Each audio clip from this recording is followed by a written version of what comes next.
Well, good evening, everybody. Thank you very much indeed for joining. I'm Mark Mallory of the Sussex Ornithological Society. I'm really pleased this evening to introduce Richard Cowser. Many of you know Richard already. He could quite reasonably be resting on his laurels after a long career and also many years of service to the Sussex Ornithological Society. But far from doing that, he's been leading for the Society an intensive engagement in Sussex planning and conservation issues.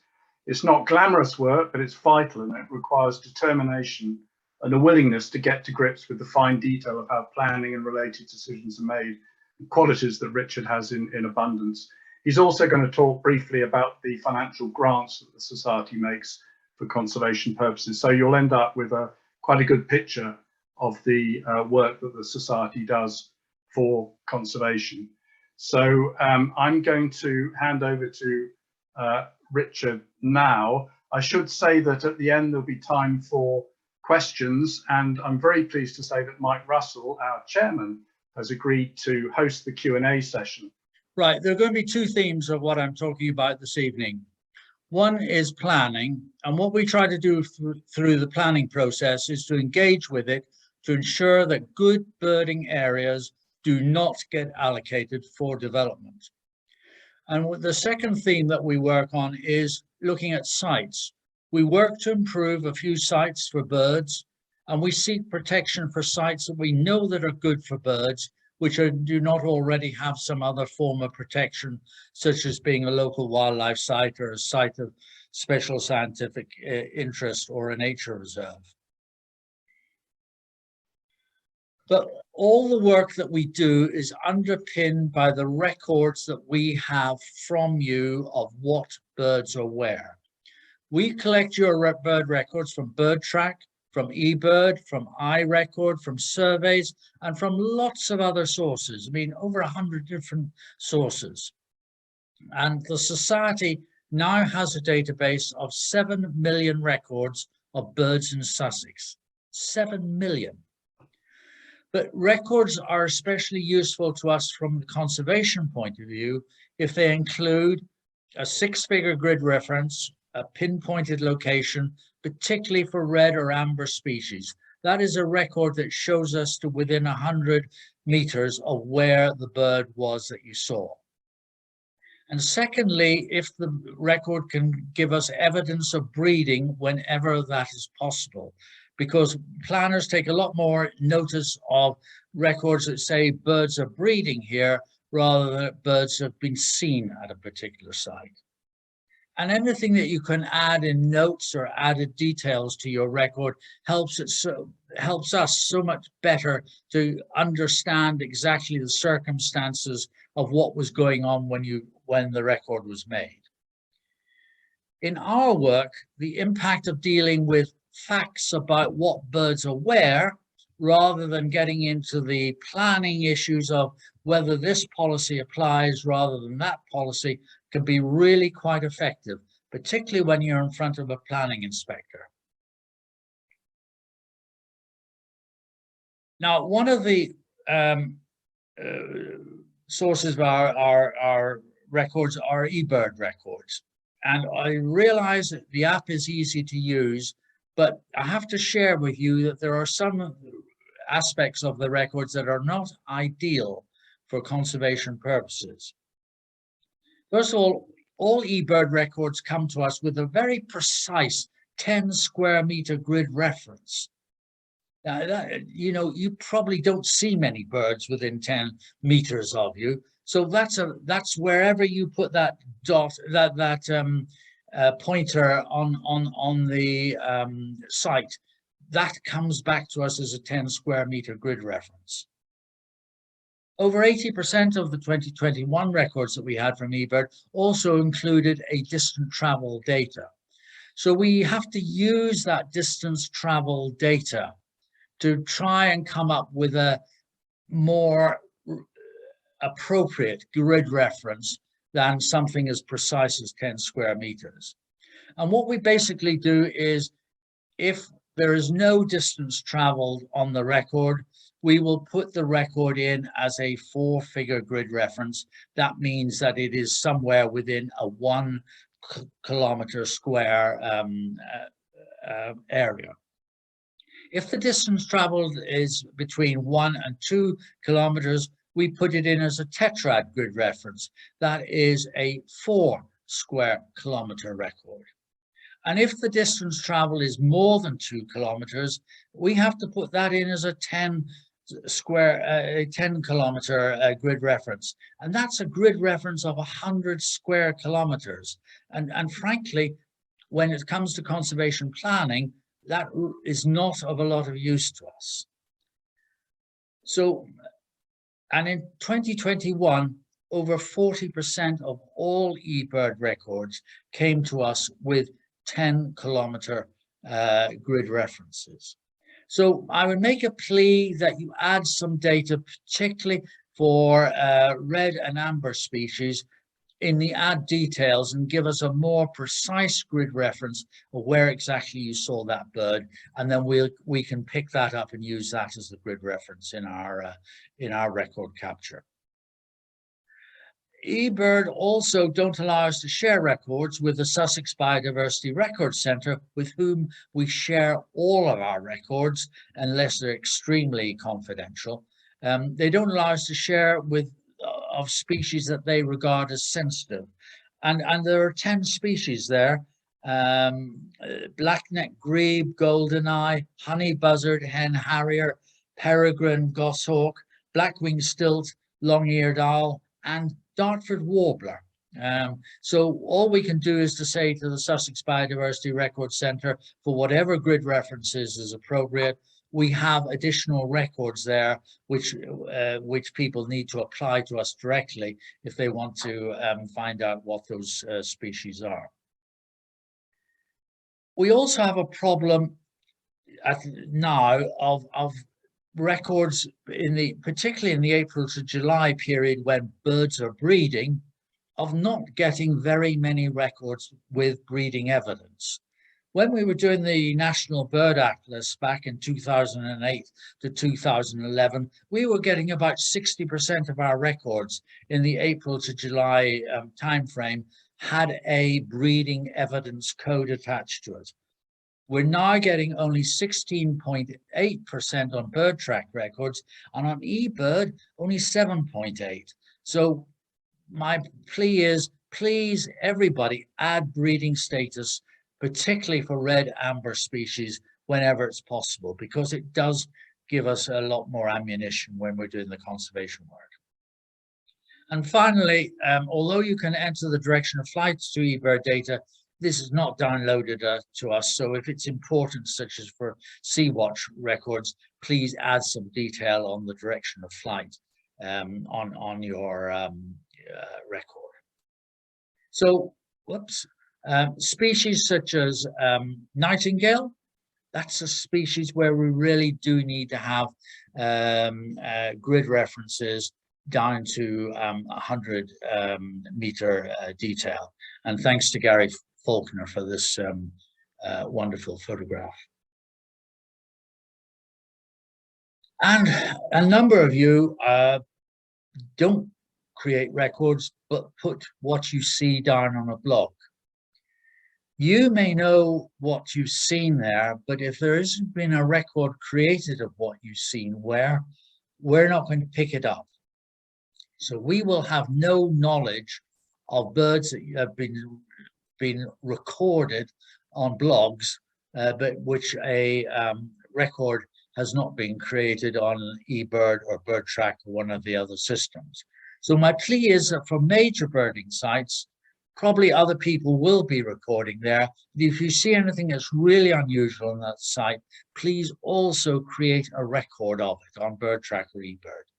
And for sites that are not widely watched, and there are quite a few of them which are covered by blogs, please consider creating records, at least for the least common red amber species and any other significant sighting.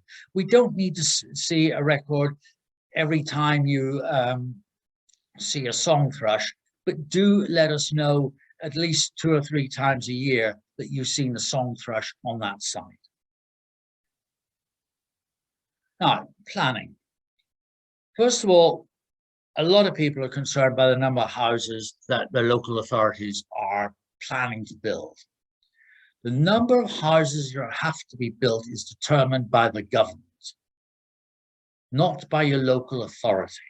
So if you're uncomfortable with the number of houses that your local authority has been asked to build, contact your MP. And that can really have some impact. MPs are really getting quite sensitive to the number of houses that are being, that central government is asking be built in their constituencies. The second thing to remember about Sussex is that a lot of Sussex is the South Downs National Park or areas of outstanding natural beauty.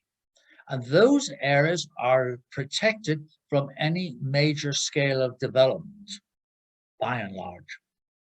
So most of the new development, which is having to come into Sussex, is being squeezed into the unprotected areas of the county. We look at a map. The purple areas here are the sites of scientific interest. And you can see that sites of special scientific interest mostly lie in the South Downs National Park, which extends into Hampshire, or they lie in the High Weald area of outstanding natural beauty, which extends into Kent. And there's another area of outstanding natural beauty, which is Chichester Harbour. Or the other protected areas are the special protected areas for birds. These blue areas, which is also Chichester Harbour, is Pagham Harbour, around Pulborough Brooks, Ashdown Forest, and around Rye Bay. Or are the special areas of conservation, and Medbury is a candidate special area of conservation, and Pevensey Levels is a special area of conservation. So all the housing's got to go into this area or into this area. That is into Brighton, Worthing, Ayder, Arran, Littlehampton, Bognor Regis, or around Chichester, or around Crawley, Horsham, Billingshurst, Haywards Heath, Burgess Hill, Uckfield, Ringmer, Eastbourne, Polegate, Bexhill-on-Sea, or Hastings.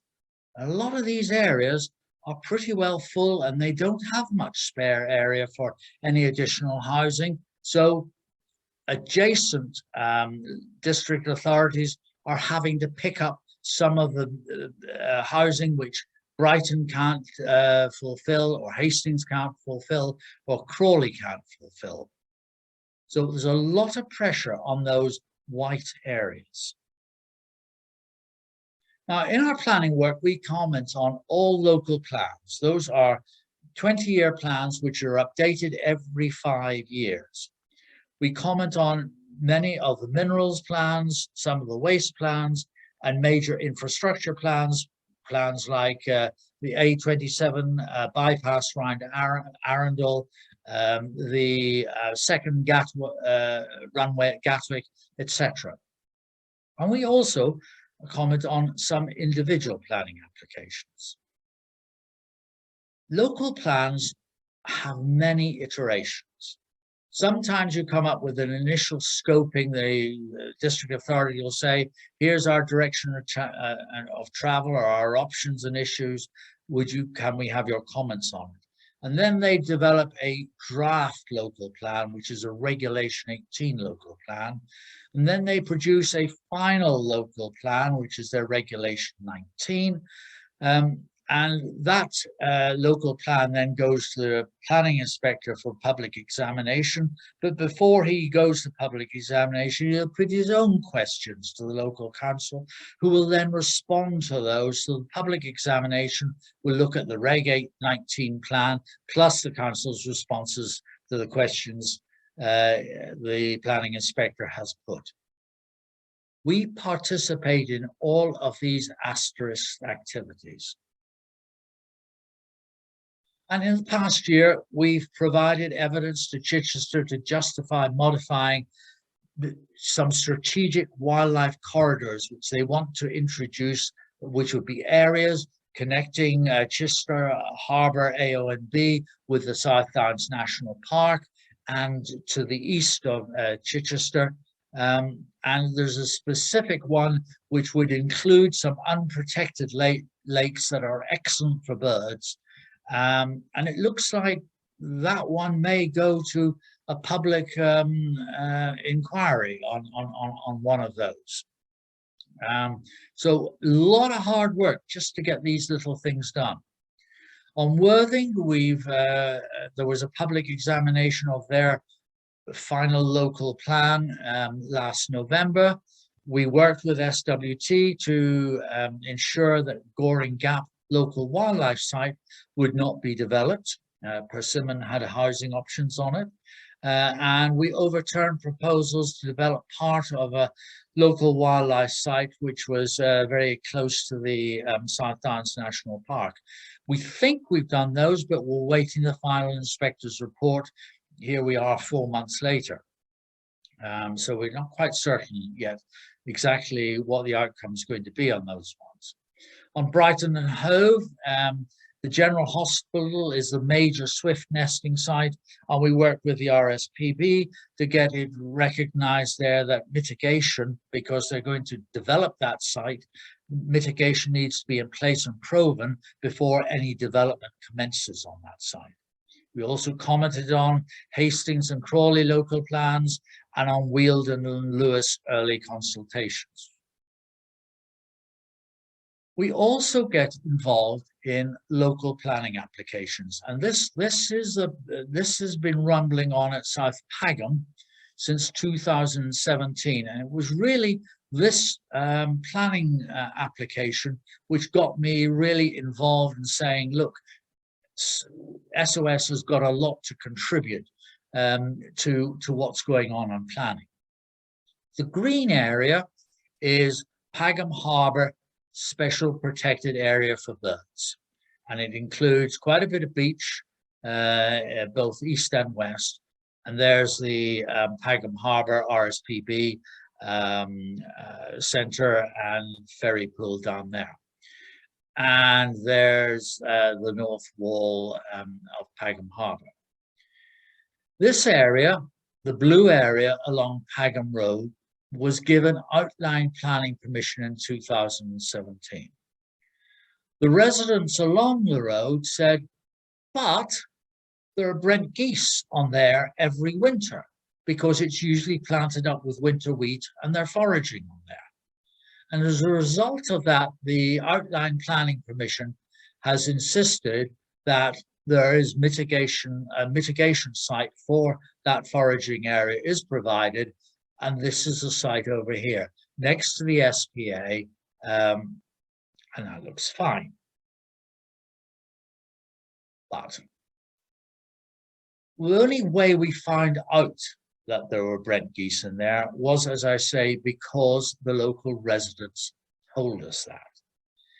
But they fortunately also had photographs of Brent geese on the site. And therefore, we were able to create records of how many Brent geese they had said, and that was hundreds or thousands, nothing more precise, and over what period of time they had lived in the house opposite. But then in 2018-19, very helpfully, the developers planted the development site with winter wheat, and we were able to go and really record how intensively it was used by Brent geese. And my thanks here go to Jim Weston down at Pagham, who did this recording with his friends, and he recorded Brent geese using the development site on 73 days. Up to 3,000 Brent geese using that site. Over a 28-day period, we had 2,000 plus Brent geese a day. And Jim not only went and looked at what was on the development site, but he trudged across the muddy fields to the mitigation site. And this was what he saw. The mitigation site was planted up with winter wheat. but it's in a flood zone 3. It floods. You've got a mute swan flying or swimming around here. This is not a site where the winter wheat can grow sufficiently in the January, February timeframe when the geese are actually needing it for forestry. So as a result of this, we produced a report, that's the planning application number, saying evidence that the current mitigation proposals will not work. As a result of that, the developers are having to go back and come up with new mitigation proposals. We are raising real doubts as to whether they can ever make this site a suitable site to provide the required one-for-one mitigation. So that's been on the go now for almost 5 years, and it's going to be going on a little bit more. We don't do all of our conservation work in isolation. We work with the RSPB, with the Sussex Wildlife Trust, with the Council for Protection of Rural England for their Sussex branch, and with the Woodland Trust. And we call ourselves the Sussex Planning for Nature Partnership. And we have a monthly liaison meeting at which we update each other on what we're working on and what we think is coming down the line. We've had joint meetings with local authorities. To date, we have talked to Wealden, Chichester and Arran, and we've jointly opposing a huge development proposed by Centre Parks. Centre Parks are proposing to build 900 holiday lodges on the east side of the M23 opposite Crawley. But that is ancient woodland. It's in the High Weald AONB. And under planning law, ancient woodland and AONBs are protected areas where no major development should occur except in exceptional circumstances. Now, is this site important for birds? We have limited knowledge of what birds are on the site because it's a closed to public access, but we have been authorized to go on the site and we know that there are some good species there. One of them is goshawk. Now, we don't usually make public where goshawks are, but we're in a situation where we know this site has got a pair of goshawks on it, which breed on it sometimes, some years. And if we're in this dilemma as to whether we make this public or whether we don't disclose this information. We have judged in this situation, as the site is not available, it's not open to public access, and that we need some ammunition to be able to defeat this proposal to build a new Centre Parks on it. We've judged that it is right to make it public that goshawk is on it. And there are some cracking big Scots pine trees, and this is a photograph from on the general area of a goshawk nest. There are other birds on it as well. Whoops. Firecrest. We did a county-wide survey in 2018 of how many firecrests there were in Sussex, and we discovered there were 27 pairs on this site. Now, in 2018, there were somewhere between 3,000 and 4,000 firecrests in the whole of the UK. So this site held something approaching 1% of the whole UK population of firecrests. And that's a bird which has been sufficiently uncommon that until recently, it was actually regarded as one of the species on the Rare Breeding Birds Panel National Monitoring Scheme. So we're basically campaigning nationally and locally. We've been on national TV, national newspapers, local TV, local newspapers, and radio. And we're saying not that we don't agree with Centre Parks having a new site somewhere in the south of England, but that this is the wrong site for this development. Centre Parks take a lot of pride in saying how ecologically responsible they are and what good things they do. We don't feel that they are being ecologically responsible proposing development on a protected area of outstanding natural beauty and ancient woodland. We're expecting a planning application later this year. We'll put up some details when it comes in on the SOS website. We'd like your support in objecting to that planning application. Now, I said that we also try to do some things to protect sites for birds. And one of the things we do is to look at local wildlife sites.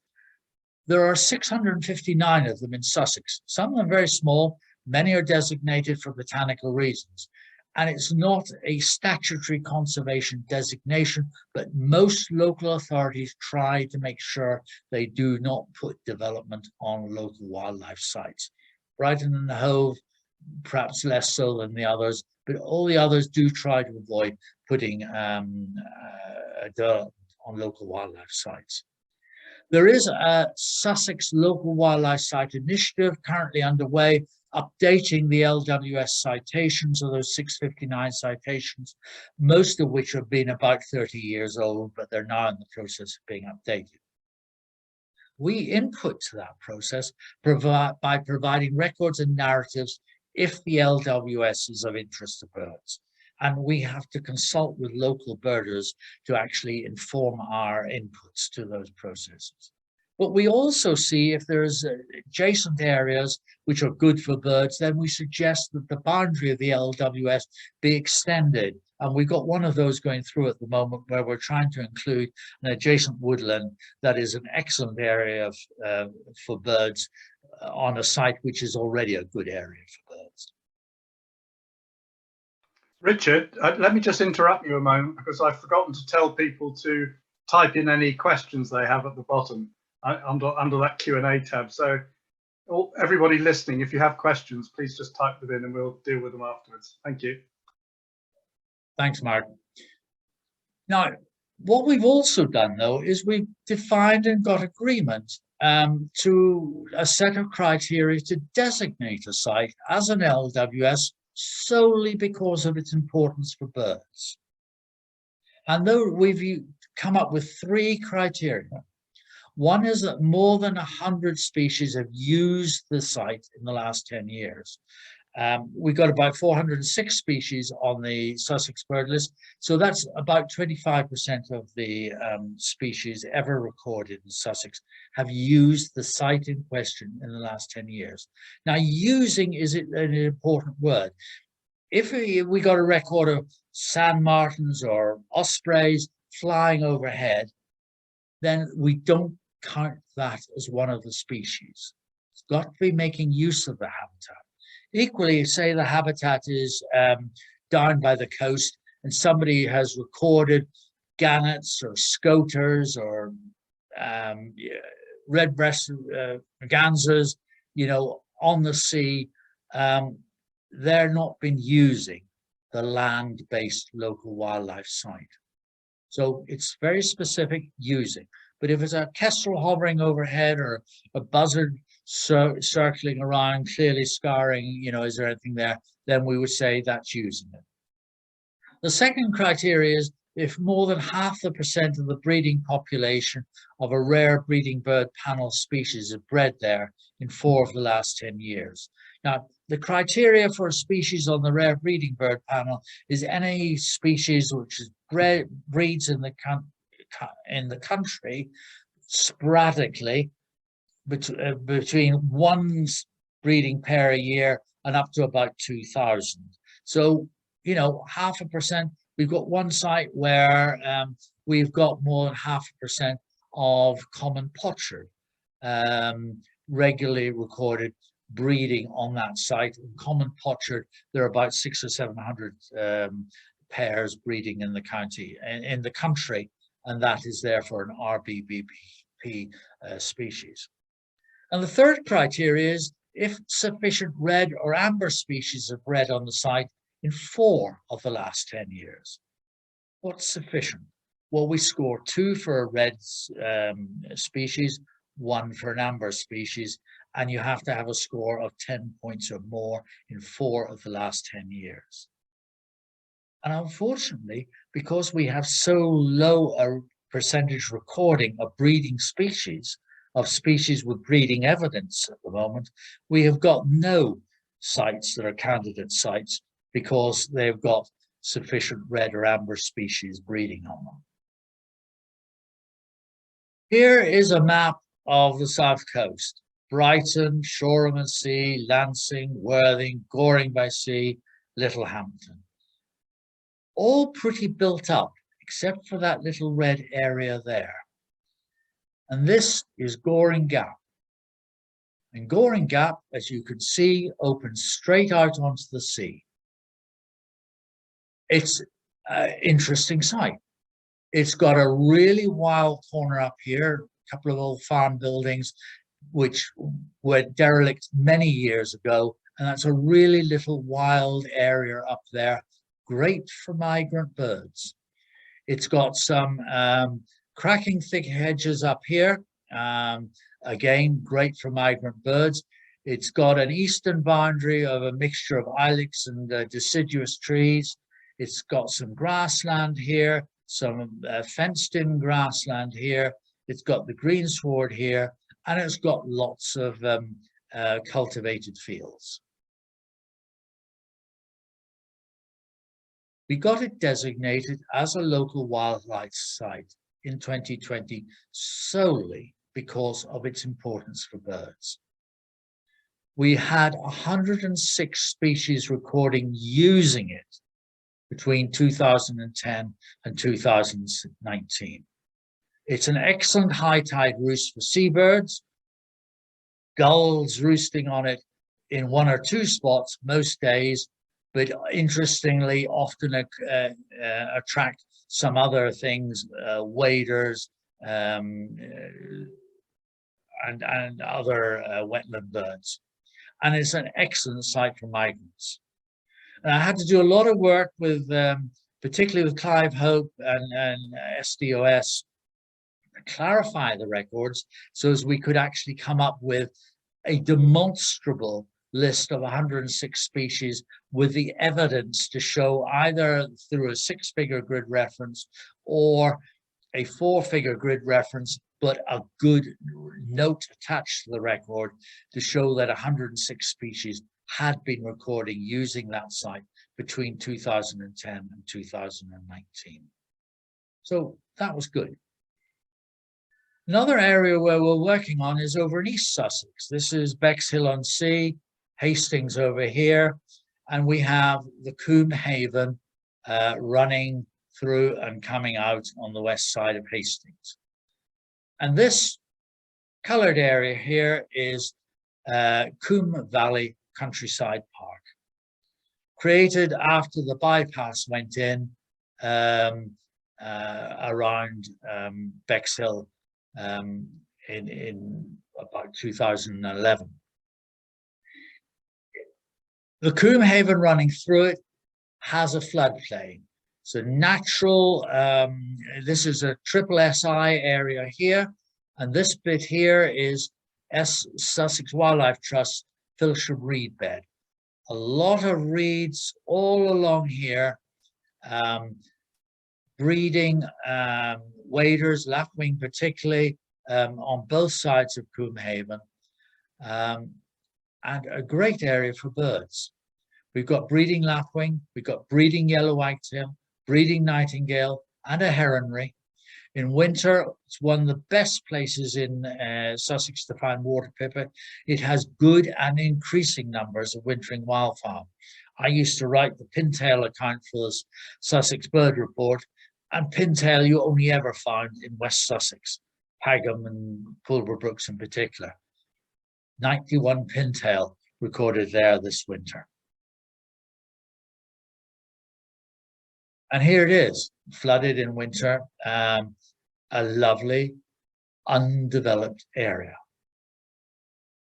And look at that, no sign of man having got in there and doing any management activity at all. Some really nice wild areas in the park, and it gets some good birds. Thank you to Bob Eade for the glossy ibis photo here of a glossy ibis which was out there in Coombe Valley Countryside Park on the 1st of November last year. So what we're doing is working via a subgroup of the Cookmere and Pevensey Catchment Partnership to improve the Coombe Valley Countryside Park for wildlife. And I'm, for my sins, I'm secretary to that subgroup. And that subgroup includes the Environment Agency, Natural England, Sussex Wildlife Trust, the Countryside Park itself, local authorities, and others. And we're working with local farmers. And there are three things we're looking at. The reed beds are absolutely wet in winter and they dry out in summer. So consequently, you know, they go from sort of absolutely being soaked to being a desert, which is no good for invertebrates at all. So we want to find ways to make the reed beds wet throughout the year. And that applies to the Filsham Reed Bed SWT Reserve, as well as to the reed beds outside Filsham. We want to remove illegally stocked carp from ponds. You're not going to have dragonflies and other things if you've got carp in the ponds, and they should never have been put in there. They're an invasive species, and we're looking at how we can get them removed. And we've got agreement to remove them from the owners of some of the ponds. And the third thing we're looking at is trying to create some scrapes in the park so as we can help the waders that are already breeding there do so more successfully. So let's look at the future. The government target is that 30% of the UK will be set aside for nature by 2030. And at the moment, there's 26% of the countryside is already national parks, AONBs, special protected areas, special areas of conservations, or triple SIs. But I would say that only a few percent of those national parks and AONBs are positively being managed for nature. But nonetheless, it does imply there'll be another 4% of the UK, that's 300,000 hectares, will become managed for nature for wildlife by 2042. And there's also a hope that up to 60% of England's agricultural soil will be under sustainable management by 2030. And that's all to do with the new agricultural payment systems called ELMS. That's a voluntary system. So how much uptake there will be on that, I don't know. Looking at the South Downs National Park, well, they've got some more identifiable with objectives. Their aim by 2030 is to increase the land for nature from 25% at the moment to 33%. And that means they'll create an extra 13,000 hectares of sites for nature. And they're looking to restore a network of ponds across the national park. And that really would be important, because with drier summers, etc., there's a real problem, I think, up on the Downs about there being lack of places where birds can go and get a drink. And they're actively looking to how they can increase hedgerows and create more linkages and areas of connectivity. And there are other things on the go. The government has got landscape recovery projects, nature recovery projects, a lot of work gone on in Sussex on nature recovery projects. But these are going to be processes which will require bureaucracy, ways to apply for these grants, measurables, etc., etc. And none of them are going to happen in the immediate future. I think they're all 2 or 3 years off. But there are other government funds around now, particularly the farming and protected landscape funds, which is available to the areas of outstanding natural beauty. And Chichester Harbour have applied for that and have got funds to start rebuilding Stakes Island, which used to be a good site for breeding terns, etc., but has got inundated with sea water and washed away. And they're also looking to put in more tern rafts in Chichester Harbour.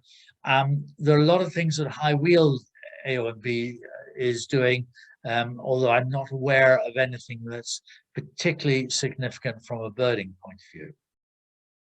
And there's talk of having a wildlife corridor all the way from Climping, west of Littlehampton, to Ashdown Forest via the Knepp Estate. And that would be tremendous.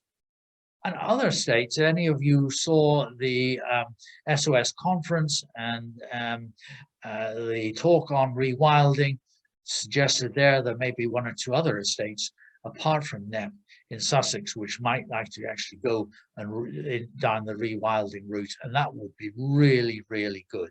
So it's not all doom and gloom, but there's a lot of housing coming in.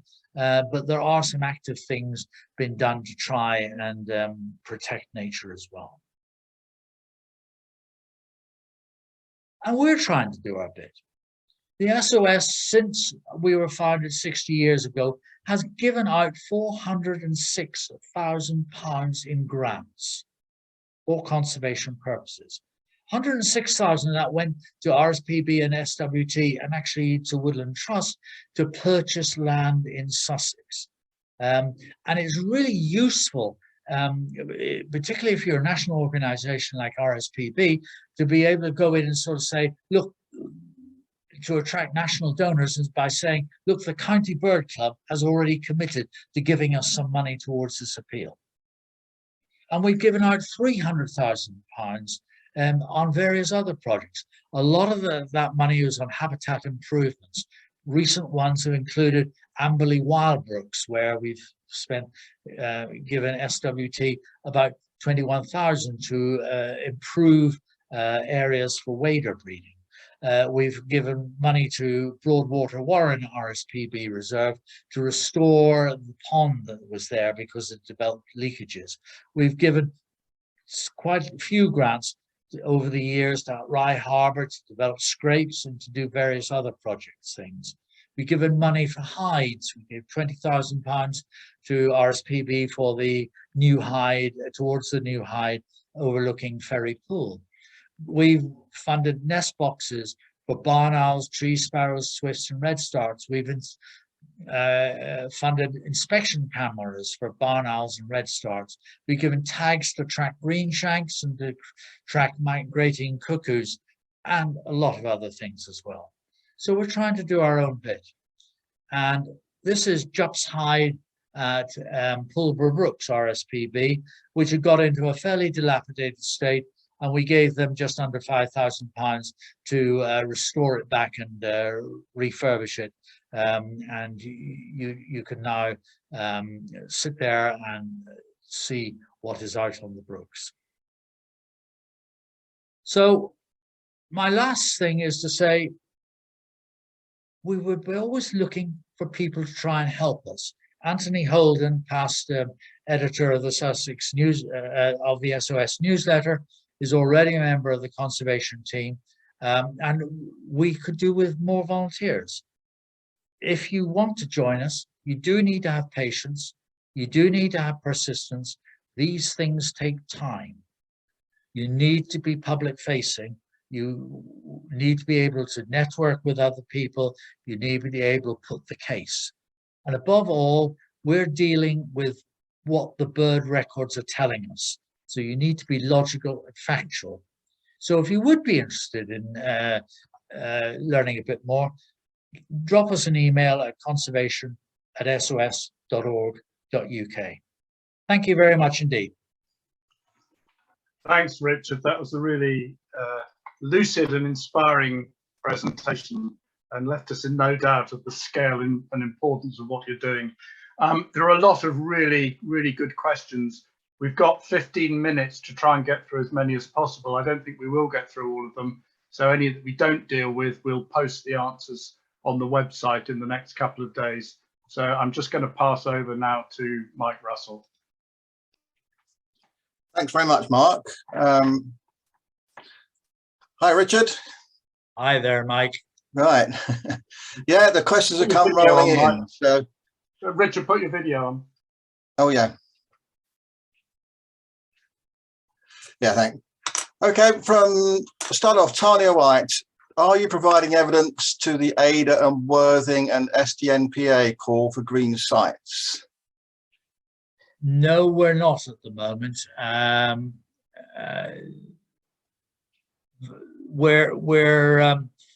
I think there is already a fair bit of stuff underway there. So no, we're not providing anything to that. Okay, thank you. Sophie Streeter, if AONB and ancient woodland is protected, it can only be built on in exceptional circumstances. How is it possible that Centre Parks can put in a planning proposal? Well, there's nothing to stop them putting in a planning proposal. What they're going to have to do is to convince Mid Sussex to approve the planning proposal. If they do, we will almost certainly appeal that, and it could quite well end up with the Minister of State having to take a final decision. We shall argue very, very, very vigorously that planning policy says that the Centre Parks should not build on that site. They will therefore come up with counter arguments suggesting why it should be treated as an exceptional circumstance and that they should build on the site. So we're expecting a ding dong.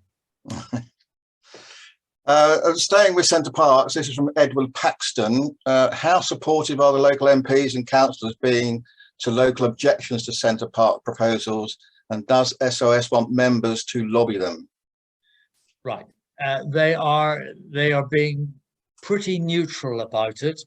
Mid Sussex County Council, Mid Sussex District Council will not express an opinion, and the local MPs, we are lobbying the local MPs, but certainly it will do no harm whatsoever for members of the public to make local councillors and their MPs aware of their concern. Looking at it from a planning point of view, it should not even be considered. Right. But, you know, Centre Parks are a well-funded organisation, and they'll be putting a lot of effort into making the case as to why it should be approved. Okay.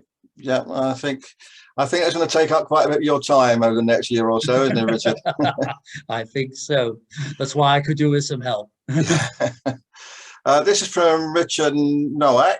What can be done regarding Goring Gap now that planning inspector in Bristol has overturned Worthing Planning Committee's rejection of the Persimmon's application to build 475 homes? Right. What has been overturned is the rejection of the planning application to build on Chatsmore Farm, which is the area between, which is the area just to the south of the A259. The Goring Gap LWS that I showed is the area between, is the area just north of the coast. So that has not had a planning application come in on it. Right, okay. To something completely different. Tony Gidman, I joined a bit late and missed some of the information recording accurate position of birds. He asked, why not use what 3 words to recall positions? This will give a position 3 times 3 meters. Yes, and we are now sometimes, when being asked to provide evidence of what we consider violations, we're asked to provide what 3 words, grid references as well. At the moment, we're working on purely on Ordnance Survey grid references. We would have to get into well, no bird recording system is using what 3 words, and B, our system is not set up to be able to use what 3 words references either. Okay, thank you for that. Tony Baker, who's in Hempfield, I know, Tony, is what is good evidence of breeding, please? Right, if you have got Bird Track or eBird, they have a breeding evidence code, and that they specify all the different things. So that can be something from a bird singing in suitable nesting habitat, that could be possible breeding, up to you seeing a bird carrying food in its beak to a nest, and that's obviously confirmed breeding. But if necessary, we can put up the breeding evidence codes with an explanation on the website in our response to these questions. Okay, thanks for that. This is a comment rather than a question, but it's nice one. It's from Andre Farrar. Greeting presentation and greetings from visitors from the Kent Ornithological Society. Very keen to continue swapping notes. It's great to present a unified front across the southeast. Power to your elbows, Richard. Thank you very much indeed, and powers to yours. Murray Orchard here. Huge sums of money given out by SOS. How is society funded? You become treasurer all of a sudden. The society has been very prudent with the way that it uses its money. We have been able to run up small surpluses. Remember, I mean, we're talking here 60 years, and membership fee, which is now, I'm on a life membership, so I may get this wrong. Is it 14 quid a head? Right. So you know, with 2,000 members, that is a good sum of money, and then we do other fundraising things like the bird race and things like that. So we do build up some money, and council have been wise in the way that they spend it. So we spend any surplus that we have for conservation things, and you know, we're a nice little source of funding for minor projects, but also for some major ones. Yeah. Okay. Just a Mike, feel free to add to that as chairman of council. Yeah, you've done it very well, Richard. Sophie Streeter again. Is there any move to push government and planning regulations that provision for wildlife has to happen automatically on any development site, such as including nest boxes, etc., rather than the public having to initiate and push for these actions to happen? The thing that there is on the go at the moment is a requirement for a biodiversity net gain to be demonstrated for all developments. And if it can't be demonstrated to be on the site in question, then you have to be able to do something in a site away from the development site, which provides a net gain. Having said that, there's a bit of bureaucracy about net gain, and from a birding point of view, birds tend to move around quite a lot, and it's not that easy. So there's some good things in, yes, government says all developments under the National Policy Planning Framework now need to include, demonstrate that they provide a net gain. But, you know, if you take a farmer's field and you plant a lot of sort of flowering bushes, etc., amongst the housing, you can come back and sort of say, well, that's actually going to be a net gain in biodiversity, even though you plump maybe 500 houses on the site.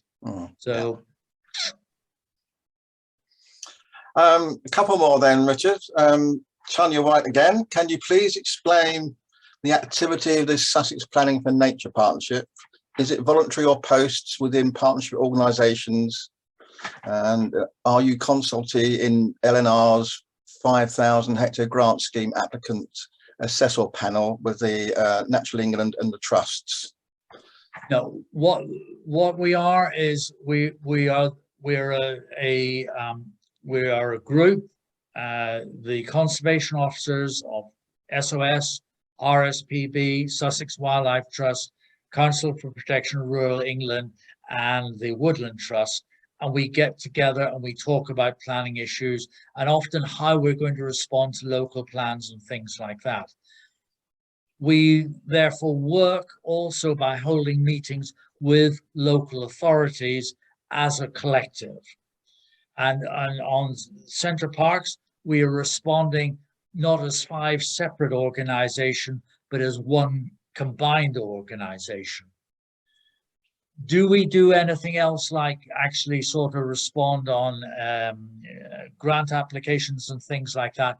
No, we don't. Right.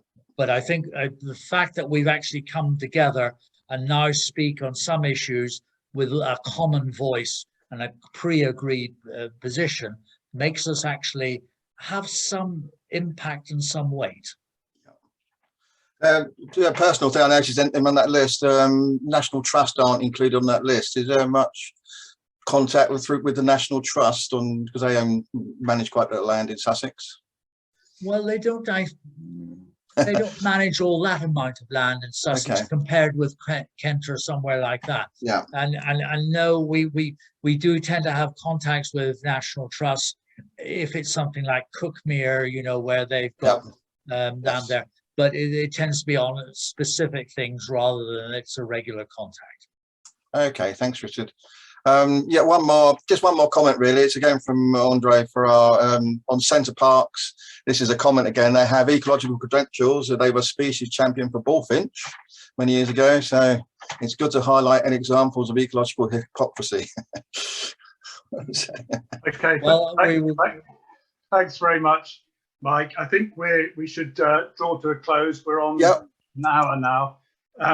Mike, thank you for hosting the Q&A, and Richard, thank you again for that inspirational talk. I think, as I said, people are in no doubt of the importance of what you do and the effort involved in doing it. If anybody wants to help, as Richard said, please do get in touch with him. If you'd like to join the Society or make a donation, the various emails you've received tell you how to do that. Our next talk is on barn owls, barn owl conservation in Sussex, on Wednesday the 30th of March. That is a must watch talk, so do join us then. So once again, thank you very much, Richard. A brilliant talk. Thank you, and thanks, Mike.